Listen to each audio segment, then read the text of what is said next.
নমস্কার বন্ধুরা, শ্রাবণী রান্নাঘরে আপনাদের সবাইকে স্বাগত জানিয়ে আমি আবারও একটা রান্নার ভিডিও নিয়ে আপনাদের সামনে চলে এসেছি। আজকের আমি আপনাদের কাঁকরোল দিয়ে একটা অসাধারণ রেসিপি বানিয়ে দেখাবো। আশা করি আপনাদের ভালো লাগবে। তার জন্য কিন্তু আমার পুরো ভিডিওটা আপনাদের দেখতে হবে। আর দেখা শুরু করার আগে একটা লাইক দেবেন, সুন্দর একটা কমেন্ট করবেন আর শেয়ার করতে ভুলবেন না। তাহলে চলুন আজকের আমি এই কাঁকরোল দিয়ে কি বানাই সেটা আপনারা একবার দেখে নিন। রান্নাটা করার জন্য প্রথমে আমি এখানে দেখুন গ্যাসটা অন করে একটা কড়া বসিয়ে দিয়েছি আর কড়ার মধ্যে দিয়েছি আমি বেশ কিছুটা সর্ষের তেল। এবারে দেখুন তেলটা কিন্তু আমার এখানে প্রায় গরম হয়ে গেছে।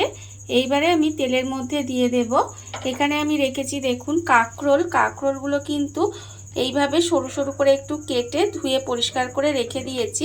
সেই কাঁকরোলগুলো কিন্তু আমি প্রথমে তেলের মধ্যে দিয়ে দেব।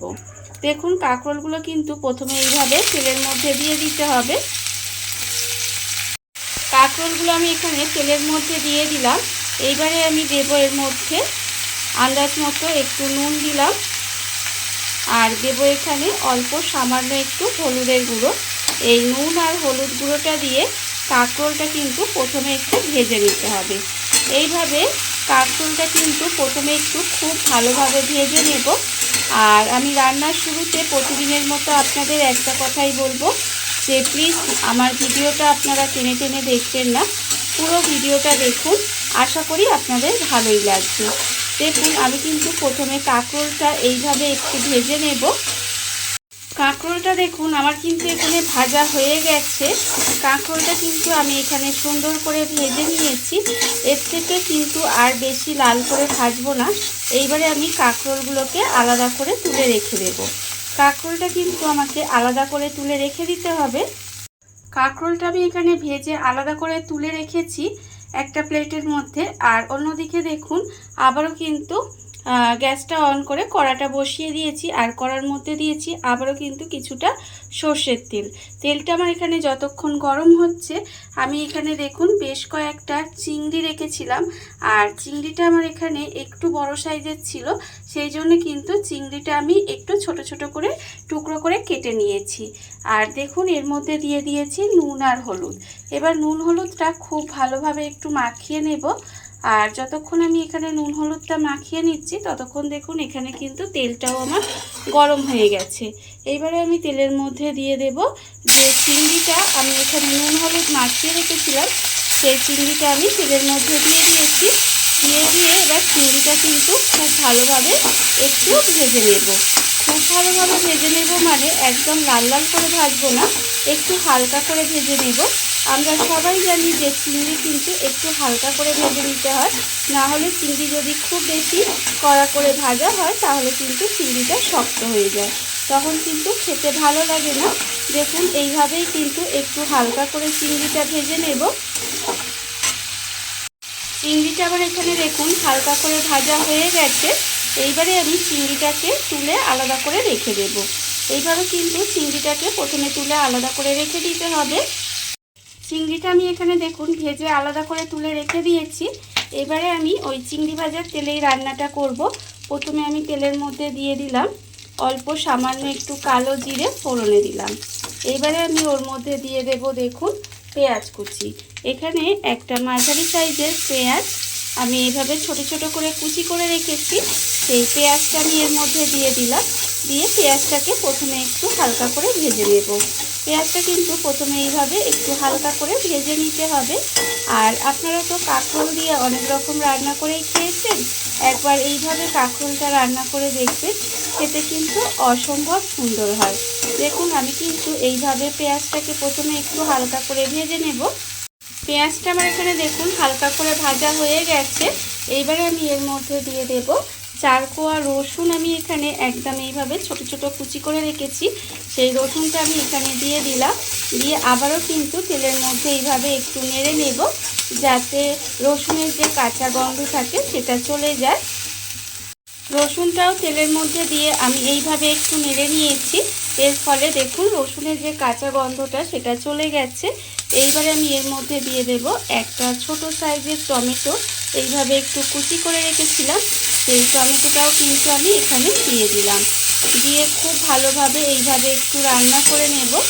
আর এই সময় আমি এর মধ্যে দিয়ে দেব, দেখুন আমি এখানে রেখেছি আন্দাজ মতো নুন, আছে আমার এখানে হাফ চামচের একটু বেশি হলুদের গুঁড়ো, আর আছে হাফ চামচ মতো একটু চিনি।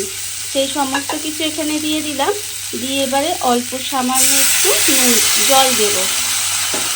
জল দিয়ে এবারে মশলাটা একসঙ্গে কিন্তু খুব ভালোভাবে একটু কষিয়ে নেব।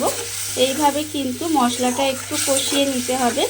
আর আমি জল দিলাম তার কারণ হচ্ছে, না হলে তলায় পুড়ে যেত, তখন কিন্তু খেতে ভালো লাগতো না। সেই জন্য এইভাবে জল দিয়ে একটু কষিয়ে নিতে হবে। মশলাটা আমার এখানে দেখুন খুব ভালোভাবে কষানো হয়ে গেছে। মশলা থেকে কিন্তু তেলটাও ছাড়তে শুরু করে দিয়েছে। এইবারে আমি এর মধ্যে দিয়ে দেব, দেখুন এখানে আমি যে কাঁকরোলটা ভেজে রেখেছিলাম সেই ভাজা কাঁকরোলটা আমি এখানে দিয়ে দেব।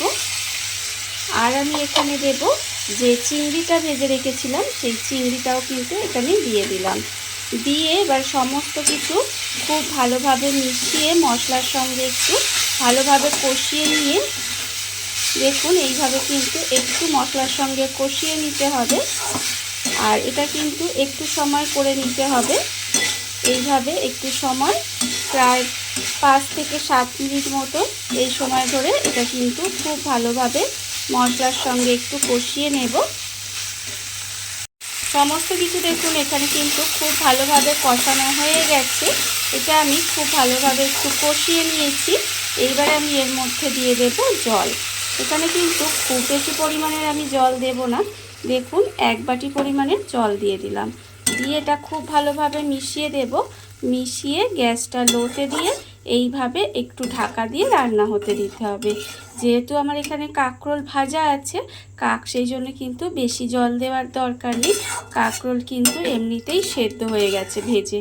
সেই জন্য এইভাবে একটু গ্যাসটা লোতে দিয়ে ঢাকা দিয়ে রান্না হতে দেব। গ্যাসটা লোতে দিয়ে আমি দেখুন এইভাবে কিন্তু একটু ঢাকা দিয়ে রান্না হতে দিয়েছিলাম। এর ফলে কিন্তু কাঁকরোল আমার যেটুকু রান্না হওয়া বাকি ছিল সেটুকুও কিন্তু খুব ভালোভাবে রান্না হয়ে গেছে। যখন দেখবেন খুব ভালোভাবে সমস্ত কিছু সেদ্ধ হয়ে গেছে, তখন আমি এর মধ্যে দিয়ে দেব, এখানে দেখুন 2 চামচ সাদা সর্ষে আর 2 চামচ কালো সর্ষে, 3টে কাঁচা লঙ্কা আমি একসঙ্গে বেটে রেখে দিয়েছি, সেটা কিন্তু আমি এখানে দিয়ে দিলাম। আপনারা কতটা পরিমাণে ঝাল খাবেন সেটা বুঝে কিন্তু কাঁচা লঙ্কাটা ব্যবহার করবেন। দেখুন আমি কিন্তু সর্ষে বাটাটা দিয়ে দিলাম। দিয়ে এবারে খুব ভালোভাবে এইভাবে একটু মিশিয়ে নেব। এইভাবে কিন্তু সর্ষে বাটাটা দিয়ে একটু মিশিয়ে আবারও কিন্তু 5 মিনিট মতো একটু রান্না হতে দেব। দেখুন এইভাবে আমি খুব ভালোভাবে মিশিয়ে নিলাম। মিশিয়ে দিয়ে 5 মিনিট মতো এইভাবে একটু রান্না করে নেব। সর্ষে বাটাটা দিয়ে দেখুন আমি কিন্তু আবারও 5 মিনিট মতো এইভাবে একটু রান্না হতে দিয়েছিলাম। আর এটা কিন্তু এরকম একটু মাখা মাখাই হবে রান্নাটা, খুব বেশি ঝোল ঝোল হবে না। দেখুন রান্নাটা কিন্তু আমার প্রায় হয়েই এসেছে। এইবারে আমি এর মধ্যে দিয়ে দেব 2টো পাকা লঙ্কা, আর আমি এখানে দিয়ে দেব 1 চামচের মতো কাঁচা সর্ষের তেল। দেখুন এটা কিন্তু দিয়ে আবারও খুব ভালোভাবে একটু মিশিয়ে দেব। মিশিয়ে দিয়ে গ্যাসটা অফ করে ঢাকা দিয়ে প্রায় 10 মিনিট এইভাবে রেখে দিলেই কিন্তু রান্না আমার একেবারে রেডি হয়ে যাবে। আপনারাই বলুন, গরম ভাতের সঙ্গে এটা যদি থাকে তাহলে কিন্তু আর কিছুই লাগবে না। আর আমি এখানে একটা কথা বলতে ভুলে গেছি, যে আমি কিন্তু এখানে বড় চিংড়ি নিয়েছিলাম বলে চিংড়িটা ছোট ছোট করে টুকরো করে নিয়েছি। আপনারা চাইলে কিন্তু এখানে ছোট চিংড়ি দিয়েও করতে পারেন, তাতেও কিন্তু খেতে ভীষণ ভালো লাগবে। দেখুন রান্না কিন্তু আমার এখানে একেবারে রেডি। আমি গ্যাসটা অফ করে দিলাম। এবারে আপনাদের পরিবেশন করে দেখাবো ঠিক কেমন হলো। দেখুন বন্ধুরা, বাড়িতে থাকা কত অল্প উপকরণে কত অল্প সময় কত সুন্দর একটা কাঁকরোলের রেসিপি তৈরি হয়ে গেছে, আপনারা দেখতেই পেলেন। আর এটা কিন্তু গরম ভাত দিয়ে খেতে অসাধারণ লাগে। এইভাবে আপনারাও কিন্তু একদিন হলেও বাড়িতে বানিয়ে দেখতে পারেন। আর এই ভিডিওটা যদি আপনাদের ভালো লেগে থাকে, আপনারা যদি ফেসবুক থেকে দেখে থাকেন পেজটি ফলো করে দেওয়ার অনুরোধ রইল, আর যদি ইউটিউব থেকে দেখে থাকেন চ্যানেলটি সাবস্ক্রাইব করে নেওয়ার অনুরোধ রইল। তাহলে চলুন ভিডিওটা আমি এখানেই শেষ করছি। আপনারা সবাই ভালো থাকবেন, সুস্থ থাকবেন। আবারও হাজির হব নতুন কোনো রান্না নিয়ে।